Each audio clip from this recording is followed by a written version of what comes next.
اسلام پر سب سے زیادہ اعتراضات یہی ہوتے ہیں نا، شادیاں وادیاں ہیں مسلمان کرتے ہیں، اور مسلمان میں کیا یہ عورتوں کو آدھی وراثت، یہی ہے نا اسلام پہ جو اعتراضات کیے جاتے ہیں، عورتوں کو آدھی وراثت ملتی ہے اور عورتوں کو گھروں میں قید کر کے رکھتے ہیں، خود جاب کرتے ہیں، عورتوں کو جاب نہیں کرنے دیتے. یہ اسلام پہ بڑے بڑے بنیادی کیا ہیں. کسی کا فون آیا کسی غیر مسلم ملک سے، میں ملک کا نام نہیں لیتا، انہوں نے کہا میری بچی اسکول جا رہی ہے، پورا اسکارف لیتی ہے، تو اس کو وہاں اسکول میں جو غیر مسلم ٹیچرز ہیں انہوں نے اسلام کے خلاف ورغلانا شروع کر دیا. اب وہ بچی کا دماغ کیا ہو رہا ہے، خراب. ورغلانے ہوئی تم اسکارف کیوں لیتی ہو، مسلمان جو ہے نا مردوں کو تو چہرہ چھپانے کی وہ نہیں ہے، اور عورتیں اسکارف لیں، یہ تو عورتوں کو کیا کیا اسلام نے. اب وہ ٹیچرز جو ہے نا غیر مسلم ٹیچرز مسلسل اس بچی کا ذہن کہ تمہیں آدھی وراثت کیوں دی ہے، بھائی کو 1 لاکھ ملیں گے اور بہن کو کیا ملے گا 50,000، یہ تو ظلم ہے. اور اسلام نے مرد کو گھر کا سربراہ کیوں بنایا ہے بھائی، عورت کو، مرد اور عورت دونوں کیا ہونے چاہیے. اسلام نے دونوں کو جاب کرنا چاہیے، شوہر بھی پھر وہ ٹیچر نے کہا دیکھو میں بھی جاب کرتی ہوں اور میرے شوہر بھی جاب کرتے ہیں، مجھے بھی آزادی اور میرے شوہر کو بھی آزادی. تو وہ جنہوں نے مجھے فون کیا وہ بہت پریشان کہ یار میرے بچے کی کیا لگ رہی ہے، بالکل ایمان سے ہاتھ دھو رہی ہے. اتنا پروپیگنڈا. پھر یہ بھی کہا کہ تم لوگ کے ملکوں میں مردوں کو تو 4 شادیوں کی اجازت ہے، عورتوں کو اجازت نہیں ہے. وراثت پہ اور جو ایکویلٹی، یعنی وہ بار بار یہ کہ اسلام میں مرد اور عورت میں ایکویلٹی، ایکول کیوں نہیں ہے، برابر کیوں نہیں ہے. تو میں نے ان سے کہا، میں نے کہا اپنی بچی کو کچھ آپ خود سمجھائیں اور کہیں کہ اب ٹیچر سے بحث کیا کرو.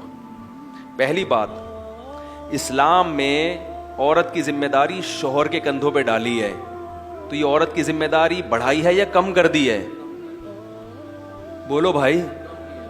اسلام یہ جو ٹیچر پڑھا رہی ہے نا، اسلام اس کے میاں کو کہہ رہا ہے کہ اس کا بھی خرچہ کون اٹھائے گا، تم اٹھاؤ گے. تو یہ تو عورت پر احسان کیا یا ظلم کیا، احسان کیا. دوسری بات اس نے کہی کہ وہ اسلام کہتا ہے عورت گھر میں قید رہے. میں نے کہا قید جیل خانے میں ہوتی ہے، گھر میں نہیں ہوتی. قید کا لفظ استعمال کر کے نا نفسیاتی متاثر کیا جا رہا ہے. دیکھو بندہ مرد بھی ساری دنیا میں گھومتا ہے، سکون کہاں کے ملتا ہے، گھر میں. تو کیا قید خانہ ہے؟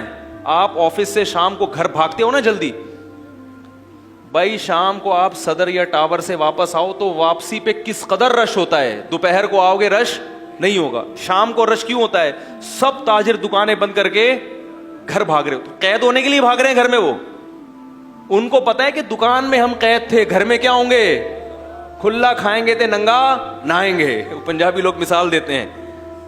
ہم ایک دفعہ سفر میں تھے تو میرے ساتھ لاہور کے کچھ ساتھی تھے. اس وقت مجھے پتا چلا لاہوری بڑے ماشاءاللہ کھلے ڈلے بہت ہوتے ہیں، ماشاءاللہ بڑی کھلی ڈلی اسپیکنگ ہوتی ہے ان کی. تو کچھ لاہور کے بھی تھے. تو ہم سفر میں تھک گئے. تو جب ہماری سفر سے واپسی تھی تو وہ لاہور والے ہمارے 2 بڑے پیارے لڑکے تھے، بڑے اچھل رہے تھے. وہ پنجابی میں کہہ رہے تھے بڑی موجہ ہی موجہ، آپ گھر جا رہے ہیں تے کھلا کھائیں گے تے ننگا نہائیں گے. گھر تو سکون کی جگہ ہے، وہاں تو مزہ آتا ہے انسان کو. قرآن نے کیا کہا ہے، والمحصنات. حصن کہتے ہیں قلعے کو. حصن کسے کہتے ہیں؟ قلعے کو. تو عورت جو گھر میں رہنے والی ہے تو اس گھر کو اللہ نے کیا کہا؟ قلعہ. قلعے میں انسان قید نہیں ہوتا، محفوظ ہوتا ہے. بات آ رہی؟ فوج جو قلعہ بناتی ہے نا اپنے لیے، وہ قید ہونے کے لیے نہیں بلکہ دشمن سے اپنی حفاظت کے لیے. تو اسلام نے عورت کو مردوں کی ہوس کا نشانہ بننے سے بچانے کے لیے گھر کی 4 دیواری میں محفوظ کیا ہے، قید نہیں کیا. تو میں نے ان کو بولا کہ اپنی بچی سے کہو کہ اس ٹیچر سے کہیں کہ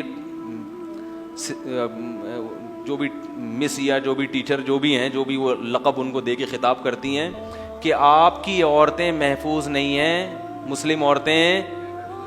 باقی اسلام نے یہ تھوڑی کہا کہ اس میں وہ چارپائی سے باندھ دو ان کو، پردے کے ساتھ جا سکتی ہے جہاں بھی جائیں، شوہر کی اجازت کے ساتھ، شوہر کو پتا ہو، تاکہ نگرانی بھی تو ہو نا. جہاں پھول ہوتے ہیں تو کانٹے اللہ نگرانی کے لیے پیدا کرتا ہے کہ نہیں کرتا؟